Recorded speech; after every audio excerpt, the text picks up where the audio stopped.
कडे येतात शिवसेनेवर प्रचंड काय काय बोलायला. भाऊ, खरं तर 2019 ते आता 2024 हे 5 वर्ष आपल्या महाराष्ट्रासाठी प्रचंड उलथापालथ वाले होते. म्हणजे आपण 2-2 पक्ष फुटलेले पाहिले, त्यात सगळ्या कोर्ट केसेस पाहिल्या, 6 पक्ष झाले, पहाटेचा शपथविधी, दुपारचा शपथविधी, आपण सगळं पाहिलं. तुम्ही संयुक्त महाराष्ट्राच्या लढ्यापासून महाराष्ट्राची निर्मिती तिथपासनंचं राजकारण बघत आले.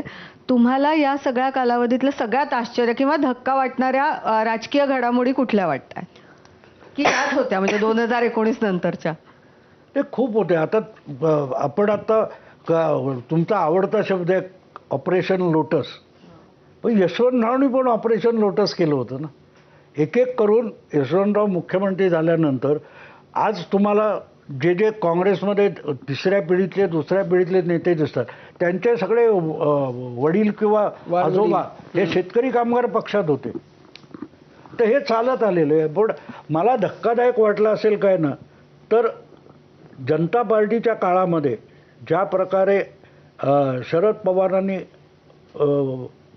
काय ते काँग्रेस सोडली आणि जे तिथून मग ती घडी विस्कटायला सुरुवात झाली. शरद पवारांनी जे केलं त्यानंतर कोणालाही कुठच्याही बाजूला जायला यायला काही फरक राहिला नाही. म्हणजे आज शरद पवार सगळं बोलतील, पण त्यावेळेला मला आठवते शांता नाईक ह्या लोहियावादी विचारसरणीच्या होत्या आणि त्या जनता पक्षातल्या समाजवादी गटाच्या म्हणून मंत्री होत्या. पण शांता नाईकनी राजीनामा दिला होता. पण जनसंघाचे लोक असताना सुद्धा जे उरलेल्या समाजवादी 3 मंत्री होते, जगन्नाथ जाधव, सदानंद वर्धे, त्यांनी राजीनामा दिला नव्हता. ते जनसंघीय, ज्याच्यामुळे जनता पार्टीमध्ये दुफडी झाली, तो जनसंघ पवारांना चालत होता. मग आता पवारांचं फुले शाहू आंबेडकर म्हणजे काय? तर ती सगळी वैचारिक बाजू जी आहे ना, ती सगळी खिळखिळी होत गेली.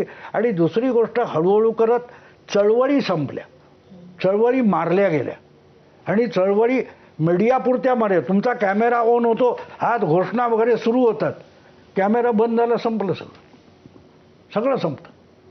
जरांगे पाटील काय बघा ना, जरांगे पाटील हा विषय काय राहिलाय मला सांगा.